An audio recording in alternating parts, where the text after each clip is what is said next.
qui sont en danger, parce qu'à partir du moment où on a décidé de sexualiser les enfants dès leur plus jeune âge, on a compris que ça ne peut se faire que par-dessus l'autorité des parents, c'est-à-dire qu'on supprime l'autorité parentale. Et dans la mesure où on a caché cette abomination derrière une notion complètement mensongère qui consiste à parler de santé, la santé sexuelle, la santé sexuelle maintenant fait partie de la santé, on pourra poursuivre des parents pour maltraitance quand ils auront voulu mettre leurs enfants à l'abri d'une sexualisation précoce qui est véritablement au programme. Je veux dire, ça y est, dans les petites classes, on va apprendre des choses comme la sodomie, comme la masturbation, j'en témoigne, vous n'exagérez pas. Ah non, mais je donne dans mon livre toutes les références, tous les textes. Il faudra d'ailleurs en mettre un certain nombre en ligne. Les gens peuvent cliquer, ouvrir ces documents. Et je reviens sur cette idée de conspiration. Il y a une véritable conspiration ouverte. C'est pour ça qu'on ne la voit pas. C'est pas des gens qui se réunissent dans une cave, une conspiration avec une chandelle, un crâne, tout. La conspiration, elle se fait au plus haut sommet de l'État mondial. De 0 à 4 ans, la reproduction, la masturbation, oui, vous avez bien entendu entre 0 et 4 ans, le plaisir lié à un contact physique, donc j'aimerais savoir comment on enseigne à un enfant le plaisir lié à un contact physique, les identités sexuelles, entre autres. Autre exemple, la liberté de pensée, d'opinion et d'expression en matière de sexualité, d'orientation sexuelle. Je vais rappeler que les pédophiles invoquent le fait d'avoir une orientation sexuelle et que comme jamais ces textes n'opposent une limite extrêmement ferme sur la pédophilie et la pédocriminalité et qu'au contraire ils invoquent une notion qui est celle du consentement de l'enfant, c'est vraiment problématique. Donc, simplement, je reviens. Liberté de pensée, d'opinion et d'expression en matière de sexualité, d'orientation sexuelle, d'identité de genre et de droits sexuels. Cette liberté ne devra pas rencontrer de limites quant à l'ordre public, la moralité publique, la santé publique et la sécurité publique qui sont considérées comme des notions discriminatoires. Je vous cite un autre passage. Toute personne a le droit de s'engager librement et avec son plein consentement dans le mariage ou dans toute autre modalité de couple civil disponible à tout un chacun dans un contexte non discriminatoire et en tenant pleinement compte des capacités évolutives de l'enfant. L'enfant a donc un consentement et il peut se marier. D'ailleurs, ou former un couple. D'ailleurs, la déclaration des droits sexuels pose, et d'autres textes des droits sexuels posent comme principe qu'il ne faut pas discriminer par l'âge l'enfant et l'adulte. C'est-à-dire que cela fait sauter le concept juridique de minorité sexuelle. Comprendre bien ce que ça veut dire. Le totalitarisme est un régime politique bien particulier. On me dit tu y vas trop fort. Non, c'est totalitaire. C'est un régime politique qu'ont décrit Hannah Arendt, Orwell dans 1984 et Huxley dans le meilleur des mondes. Et d'ailleurs Huxley nous avait averti que s'actualiserait dans le futur un totalitarisme où il y aurait de l'enseignement à la sexualité pour les plus petits, avec une sexualité sans conscience, sans intime pour tous, dès la plus tendre enfance. L'éducation évolue, l'OCDE a programmé, envisage la fin de l'école telle qu'on la connaît en 2020, donc c'est dans pas longtemps. Oui, c'est tout proche. Oui. Voilà, c'est-à-dire que c'est en train d'ailleurs de réforme en réforme, de perdre en tout cas, les formes que l'école avait lorsqu'on l'a créée. Il y a quelques mois, et j'ai fait à ce sujet une vidéo qui a eu un grand succès sur YouTube, une vidéo que j'ai faite avec Mediapresse Info, sur les droits sexuels. J'ai découvert dans le courant de l'été un texte absolument ahurissant, et non, c'est pas dans le courant de l'été, c'était au printemps dernier, un texte absolument ahurissant qui a été rédigé par la Fédération internationale du planning familial, International IPPF, et qui est tout à fait relayé par toutes les agences de l'ONU, qui s'appelle les droits sexuels, la déclaration des droits sexuels. Rien que le terme m'a choqué, parce que je vois pas ce que c'est qu'un droit sexuel. On a inventé les droits de l'homme, ensuite les droits de ceci, les droits de cela, le droit au logement, le droit à l'avortement, le droit à tout un tas de choses, maintenant le droit sexuel. Je suis allé regarder ce que c'était que les droits sexuels, après lecture et relecture à différentes reprises et de façon approfondie de ce texte, c'est le droit de jouir. Alors qu'est-ce que c'est que le droit de jouir? Sans entrave ni temps mort. Sans entrave ni temps mort. Le droit, qu'est-ce que le droit vient faire là-dedans? Je veux dire, le droit, qui dit droit dit loi, qui dit loi dit juge, qui dit juge dit également réglementation, donc police pour le surveiller? Est-ce qu'il est au programme des grandes agences mondiales de mettre un policier derrière chacun de nous dès qu'il va s'agir de jouir? C'est en fait tout à fait ça qui se dessine. Cher Marion, oui. Il est interdit d'interdire. C'est quelque chose comme ça. Donc c'est plus compliqué que ça. Il est interdit d'interdire de jouir. Mais c'est plus compliqué que ça, c'est beaucoup plus pervers. Bien donc sûr. C'est effectivement l'intrusion d'un flic dans ma vie intime. Hein, on appelait ça la police des braguettes. Hein. Jean-Marie Le Pen a fait un jour, je crois, une sortie assez percutante là-dessus. Donc au titre du droit de jouir, on va avoir de nouvelles règles énoncées, et ces règles deviennent absolument épouvantables dès qu'elles vont s'appliquer aux enfants, parce qu'il est dit en long, en large et en travers, de la première à la dernière page de cette charte des droits sexuels, que les enfants y ont droit, mais est-il dit en fonction de leur capacité évolutive, ce qui ne veut rien dire. Alors, c'est surtout que si on donne, c'est le vase communicant, si on donne des droits aux enfants, on en retire aux parents. Ah ben c'est absolument évident. Je crois que c'est ce qu'il faut dire tout de suite. C'est exactement ce qu'il faut dire. Ce qu'on voit dans alors avec sous une fausse barbe qui s'appelle en fonction de la capacité évolutive de l'enfant, c'est-à-dire en fonction de son âge qui n'est déterminé nulle part, il est dit que on va donner aux enfants des droits qui vont passer par-dessus leurs parents. Ça, c'est une évidence. À partir du moment où on donne des droits aux enfants, c'est inscrit déjà dans la loi. Non, parce que les préconisations, mais les préconisations du planning familial sont des préconisations. Ça n'a pas encore force de loi. On sait très bien que c'est comme ça que ça commence. C'est par des considérations comme ça qu'on est arrivé petit à petit. On prépare le terrain. On prépare le terrain, et c'est comme ça qu'on est arrivé au mariage des personnes de même sexe, au mariage pour tous. C'est parce que ça a été concocté dans des officines de ce genre, et qu'un jour c'est arrivé tout cuit dans des parlements où personne ne l'avait réclamé avant. Alors Marion, ce n'est pas encore passé dans la loi contraignante, coercitive, absolument, mais c'est passé dans les faits. Alors c'est tout à fait passé dans les faits. N'importe qui va sur Google peut trouver des photographies de jardins d'enfants, parce que ça s'adresse aux tout petits, ça commence à l'âge de 4 ans et peut-être même avant. Des peluches sexuelles, on va commencer à familiariser les enfants avec leur corps. Alors, je note tout de suite, là, je brûle les étapes, mais que comme on ne pouvait pas autoriser la pédophilie, on va autoriser la sexualité des enfants. Des enfants qui ne subiront plus passivement la demande de l'adulte, mais qui seront eux qui effectueront, qui seront les proposeurs en quelque sorte, qui seront l'offre. C'est exactement ça. La demande est interdite, mais l'offre ne l'est pas. C'est exactement cela, c'est-à-dire qu'on va reconnaître aux enfants le droit de décider pour eux-mêmes, c'est dit à toutes les pages, le droit pour les enfants de décider pour eux-mêmes, et ce qui va être interdit et pourchassé et avec la plus grande vigueur, ça va être la violence faite aux enfants. Ça veut dire quoi? Ça veut dire qu'une relation sexuelle consentie par un enfant, prétendument consentie par un enfant, c'est-à-dire obtenue pas par la violence, sera considérée comme légitime. Quel est le consentement qu'un enfant peut donner? Le consentement de l'enfant, mais qu'est-ce que cela veut dire? Justement, il n'y a plus d'enfant. Si l'enfant a un consentement, une autonomie, on dit en droit, une autonomie de consentement qui est l'équivalent de celle de l'adulte.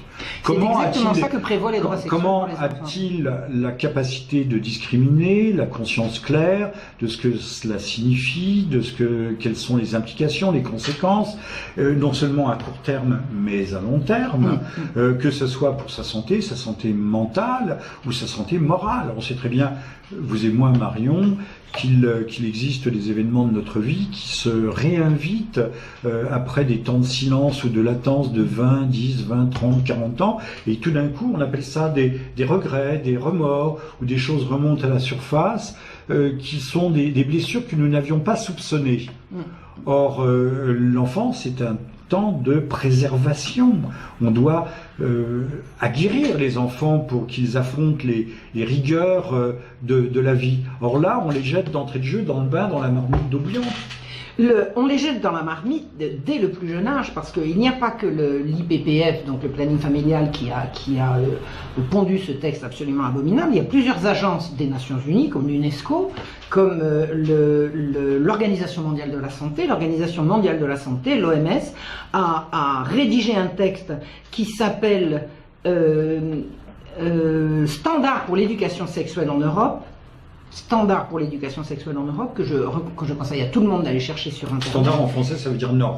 Norme pour l'éducation sexuelle en Europe, qui prétend éduquer les enfants à la sexualité dès le berceau, c'est-à-dire dès la crèche, c'est-à-dire dès avant la maternelle, puisqu'ils ont un tableau de ce qu'on doit enseigner aux enfants qui va de 4 ans en 4 ans et qui commence par 0. De 0 à 4 ans, on va apprendre aux enfants à... Qu'est-ce que vous voulez apprendre en matière sexuelle à un enfant entre 0 et 4 ans? On a très bien compris ce que ça signifie, c'est clair, absolument clair comme de l'eau de roche, on va les masturber. C'est ça qui est dit, c'est ça qui est dit. Sans dire qu'il va y avoir une main étrangère, une petite ça main, va être la même. c'est mis en œuvre, mais il est vrai qu'il y avait un document de l'OMS suisse qui préconisait que l'on enseigne les caresses intimes, ce qu'on appelle l'onanisme, aux enfants à partir de l'âge de 15 ans. Le document a peut-être disparu de la toile, puisque nous sommes dans un monde orwellien. Quand une chose fait un peu tâche, on la fait disparaître très rapidement. L'OMS, c'est l'Organisation mondiale de la santé, ce qui veut dire que c'est déjà une amorce de gouvernance mondiale. C'est ceux qui nous imposent des vaccinations dont on ne veut pas, qui sont tout à fait indésirables, qui sont capables de faire massacrer des cheptels entiers dans une région entière ou dans des pays entiers par dizaines de milliers sous prétexte qu'il y a eu un animal malade, donc dans le cas d'une épizootie, mais c'est également la capacité, la force coercitive de l'OMS est telle qu'elle peut mettre des pays, on l'a vu en Afrique, au moment des fièvres hémorragiques, des pays entièrement en quarantaine. Alors, je ne m'étends pas là-dessus, mais ceux qui diront qu'il n'y a pas de conspiration. Il n'y a pas de conspiration, effectivement, puisque c'est une conspiration à ciel ouvert. Absolument. Il suffit d'ouvrir son journal, si tant est que ce soit un bon journal, ou d'ouvrir son ordinateur, et on voit bien qu'il y a une conspiration, puisqu'il s'agit de déconstruire, de démolir tout ce qui a été bâti depuis des générations, depuis que l'histoire de l'homme est homme, puisqu'on nous dit... Depuis qu'il y a des civilisations. Pour remplacer tout ça par des abstractions, les sexes biologiques n'existent pas, il n'y a plus que des genres, on peut faire ce que l'on veut, il y a une plasticité, on va revenir sur ce sujet, il y a une plasticité extraordinaire de la nature humaine, et au fond la sexualité est la meilleure des bonnes choses dès l'âge le plus tendre. Tout de suite, une information pratique. Nous allons montrer à l'écran le bon de commande, puisque le livre doit sortir d'ici 3 semaines à peu près. Mais on l'a actuellement en souscription, moins cher bien entendu. Aux éditions, il est aux éditions Sigest. Donc on peut commander, on peut aller sur Sigest en tapant Sigest sur Google. C'est pas difficile. Et puis, ça serait un moyen, commandé aujourd'hui à la fois, de soutenir le travail d'un éditeur courageux, méritant. Il faut du courage aujourd'hui pour aller à contresens, de l'idéologie dominante, qui est une véritable religion d'ailleurs. Et puis soutenir votre travail, puisqu'il va falloir se battre, j'imagine, pendant des mois et des années sur ce thème à la fois de l'enfance et de la famille, qui sont thèmes qui sont fondamentaux. Parce que... Mais c'est absolument l'enfance et la famille qui sont en danger, parce qu'à partir du moment où on a décidé de sexualiser les enfants dès leur plus jeune âge, on a compris que ça ne peut se faire que par-dessus l'autorité des parents, c'est-à-dire qu'on supprime l'autorité parentale. Et dans la mesure où on a caché cette abomination derrière une notion complètement mensongère qui consiste à parler de santé, la santé sexuelle, la santé sexuelle maintenant fait partie de la santé, on pourra poursuivre des parents pour maltraitance quand ils auront voulu mettre leurs enfants à l'abri d'une sexualisation précoce qui est véritablement au programme. Je veux dire, ça y est, dans les petites classes, on va apprendre des choses comme la sodomie, comme la masturbation, j'en témoigne, vous n'exagérez pas. Ah non, mais je donne dans mon livre toutes les références, tous les textes. Il faudra d'ailleurs en mettre un certain nombre en ligne. Les gens peuvent cliquer, ouvrir ces documents. Et je reviens sur cette idée de conspiration. Il y a une véritable conspiration ouverte. C'est pour ça qu'on ne la voit pas. C'est pas des gens qui se réunissent dans une cave, une conspiration avec une chandelle, un crâne, tout. La conspiration, elle se fait au plus haut sommet de l'État mondial. Alors, il y a une chose que je tiens à dire absolument, c'est que le prétexte scientifique, le faux prétexte scientifique qui sous-tend toutes ces abominations, a été inventé par un certain Kinsey, et là c'est vraiment le moment de le dire et de le redire. Il n'y a de science en matière sexuelle reprise par toutes ces agences que de sciences émanant de l'Institut Kinsey. L'Institut Kinsey est l'institut qui est né des travaux d'un certain Alfred Kinsey, qui était un grand pervers sexuel, un entomologue. Un entomologiste, c'est ça. Il s'occupait des insectes. Il s'occupait des guêpes. Il a été grassement payé pendant des années par l'Institut Rockefeller pour pondre des rapports absolument mensongers, manipulateurs, pour changer la morale publique, et il a réussi à changer la morale publique. C'est lui qui est l'initiateur, par ses travaux, par ses pseudo-travaux, de ce qu'a été la révolution sexuelle, de ce qu'a été également la promotion de l'homosexualité qu'on peut voir absolument partout. Tout ça, ça démarre des rapports Kinsey. La fameuse théorie du genre. Et, entre autres, et Kinsey est celui qui a prétendu démontrer scientifiquement que les enfants étaient sexuels dès la naissance. Et j'ai retrouvé dans les documents émanant des Nations Unies, et dans toutes ces agences à la fois internationales et gouvernementales, parce qu'il y a un certain nombre d'institutions également françaises qui sont gravement impliquées dans ces mensonges, la base de ces théories mensongères consiste à dire on sait maintenant que les enfants sont sexuels dès la naissance. Or, cette affirmation, cette prétention provient de prétendus travaux effectués par Kinsey et un certain nombre de pédocriminels qui ont manipulé, violé, torturé des enfants, mais des centaines d'enfants, pendant des mois et des mois, pour faire un rapport absolument tronqué consistant à dire les enfants sont sexuels dès la naissance, nous avons été témoins de leurs orgasmes. Les orgasmes étant les évanouissements, les hurlements et les spasmes de ces malheureux. Marion, il faut replacer ça dans son contexte et dire que cela semble extravagant au jour d'aujourd'hui, mais que dans l'Amérique des années 30, là où le rapport Kinsey va prendre petit à petit place, c'est un 40. Oui, mais dans l'Amérique des années 30, on pratiquait l'euthanasie des débiles, on pratiquait l'eugénisme. Ce sont des théories qui avaient totalement libre cours. En Suède, tout autant. Il faut se remettre dans le contexte de l'époque. Que Kinsey n'est pas sorti tout seul, tout droit, armé du néant, mais qu'il avait eu un grand prédécesseur qui était Sigmund Freud, qui avait parlé à plusieurs reprises d'enfant pervers polymorphe, de l'enfant comme un pervers polymorphe, et qu'il y avait une école aux États-Unis qui s'appelait l'école de Francfort. Soit Marcuse, autres, mais il y a beaucoup d'autres.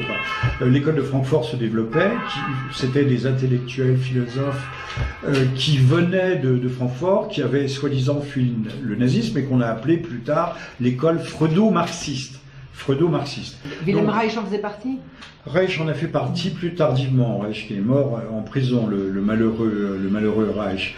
Mais il y avait Eric Fromm, toutes sortes de grands intellectuels qui ont créé la matrice d'ailleurs, la matrice intellectuelle, épistémologique, dans laquelle s'est inscrite plus tard la période de 68, qui naît directement de l'école de Francfort et de ces freudo-marxistes. Donc on a tout un courant. Les révolutions, vous le savez comme moi, sont des guerres idéologiques. Et il n'y a pas de révolution, de véritable révolution, sans la construction d'une doctrine, d'une vision du monde qui, à un moment donné, va s'imposer et subvertir tout l'héritage du temps, on ne peut pas dire des temps anciens, mais des temps précédents. Alors, ce qui est intéressant de voir, c'est que mon livre sort un mois après, en même temps que la traduction française du livre de Judith Reisman, Kinsey, la face obscure de la révolution sexuelle. Le travail de Judith Reisman est un travail absolument fabuleux. Elle a lutté pendant une trentaine d'années contre tous ces mensonges. C'est un parcours absolument étonnant. Judith Reisman est venue très récemment à Paris, où nous avons eu le plaisir de l'accueillir. Et son livre démonte complètement l'escroquerie de la science du sexe telle qu'elle nous a été transmise par pseudo-science. On fait croire que c'est une science. Et tout est fondé là-dessus. Tout est fondé là-dessus. Le mot révolution sexuelle est important. Ce qui est important, c'est révolution. C'est une révolution. Il y a eu une révolution. C'est une révolution. C'est-à-dire la société est mise sans dessus dessous. Tout ce qui était à droite passe à gauche, tout ce qui était à gauche passe à droite. Tout ce qui était bien devient mal et tout ce qui était mal devient bien. Le normal devient pathologique. Aujourd'hui, si vous êtes contre l'avortement, contre le genre, contre le mariage pour tous, vous êtes un malade mental ou l'équivalent. Et ce qui était pathologique hier devient la normalité. C'est ce qu'il faudrait comprendre. Alors, le problème, c'est que toutes ces transformations, ces bouleversements se font par petites touches, petit à petit, sans grande terreur. À part la terreur, quand même, il en existe une qui est la terreur intellectuelle. Ah, mais je crois que c'est devenu violent maintenant. Ça a été par petites touches, maintenant c'est violent. Que ce soit dans l'édition, on ne vous éditera pas. C'est pourquoi je soulignais le courage de votre éditeur. On ne vous éditera pas. Vous n'aurez pas accès aux grands médias. Vous ne pourrez pas défendre votre point de vue, vos points de vue. Il n'y aura qu'une parole et qu'une voix dominante qui s'imposera comme une nouvelle religion en quelque sorte, qu'on va retrouver dans la religion d'ailleurs de la laïcité. Alors il y a une chose très très importante à dire à propos de ces droits sexuels, parce que c'est à la base effectivement de tout ce bouleversement. Il est dit dès les premières pages du document que la sexualité doit être distinguée de la reproduction et la reproduction distincte de la sexualité, ce qui est une aberration. Et il faut ajouter, Marion, aberration il faut totale. ajouter non seulement de la reproduction et de la sexualité, c'est-à-dire le jouir de l'acte procréatif, mais également de l'affectif. On oublie, personne ne parle de l'affectif, mais quand on parle d'amour, souvent quand on parle d'amour, l'amour il s'aime, mais non, le contact de deux épidermes n'est pas forcément de l'amour. Absolument. Ce sont des poussées hormonales, mais l'amour c'est tout autre chose. Tout le monde ne ressent pas forcément l'amour. Donc il y a aussi un trucage, une falsification des mots, des termes, du vocabulaire qui est proprement hallucinante. C'est-à-dire que dans la mesure où on ne peut pas mettre l'amour sous le scalpel du scientifique, il est absolument exclu de ces droits qui prétendent s'appuyer sur des... on met des électrodes et on mesure le degré d'orgasme. Voilà, et l'amour lui-même, c'est plus difficile. Voilà. On en parle parce que... Exit l'amour. Alors exit l'amour, il n'apparaît absolument nulle part, mais exit également la reproduction. C'est-à-dire que, et ça nous mène au droit absolu fondamental, le droit d'avorter, alors que le droit d'enfanter, le droit de se reproduire, le droit de faire des enfants, le droit pour une femme d'accoucher n'est marqué nulle part, absolument nulle part. Alors on la glissade. Et on ne parle pas des devoirs. Et alors, la glissade est évidente entre le droit d'avorter et l'obligation morale. Alors on a le droit de jouir. On a le droit de jouir, mais on n'a pas le droit, il n'est marqué nulle part, le droit d'accoucher quand on a eu une relation sexuelle féconde. Et si cette relation sexuelle s'avère catastrophique, qui prend en charge les causes, c'est le contribuable qui paye l'avortement remboursé à 100%, alors que les moyens de contraception ne le sont pas. C'est plutôt 60%, les différents moyens de contraception. Donc l'avortement est devenu, alors que dans la loi Veil, c'était un remède. La loi Veil était claire, il ne s'agissait que d'une mesure de secours pour des détresses.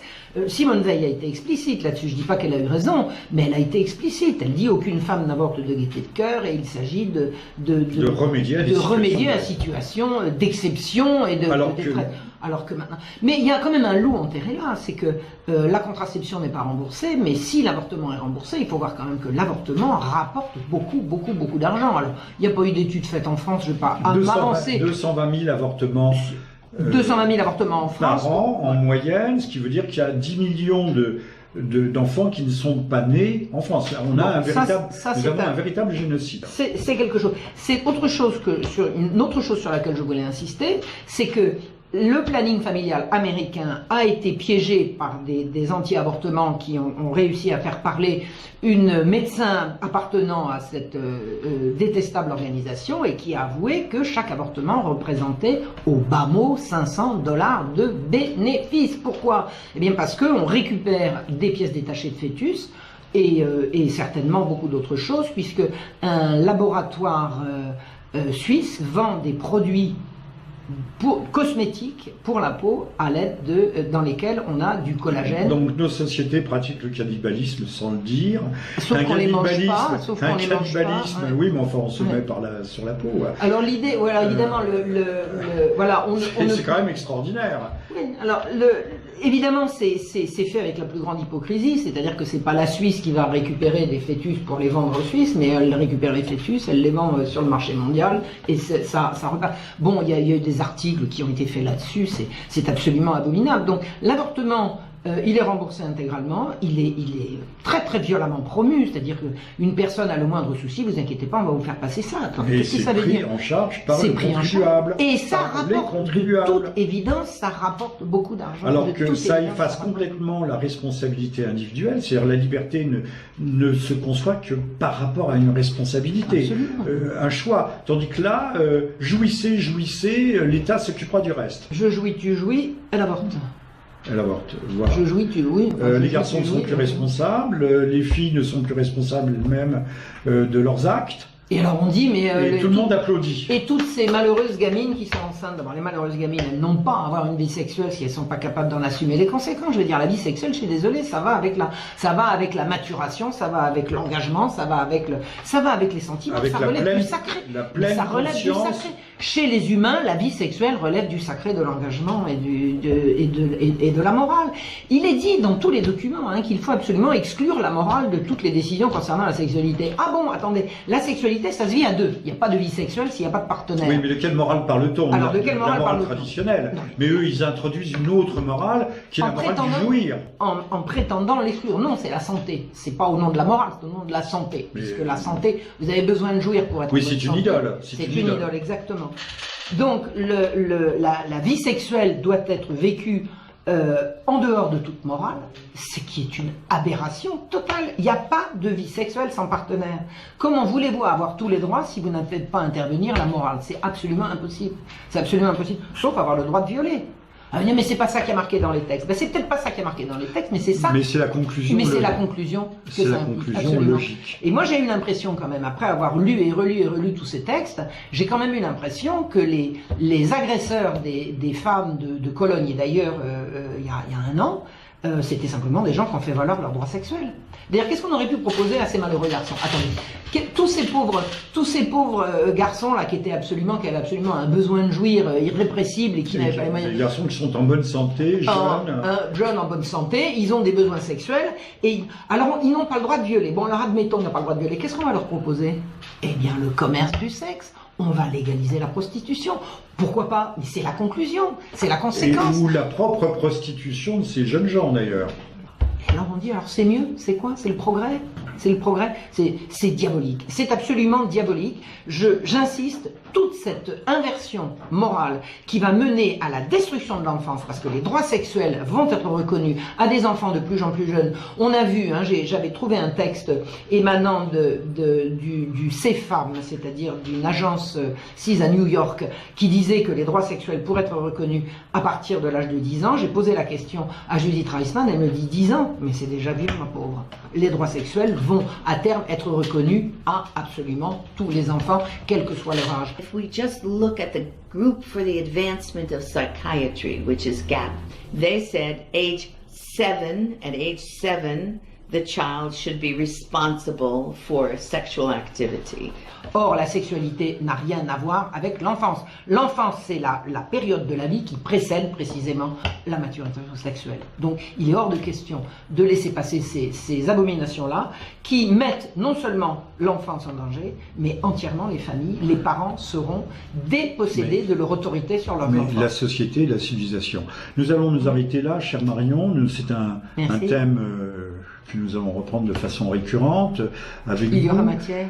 Je rappelle que le livre est actuellement en souscription, qu'on peut le commander maintenant à moindre prix, d'aller par exemple sur le site des éditions Sigest et vous avez un bulletin à remplir pour pouvoir commander votre livre.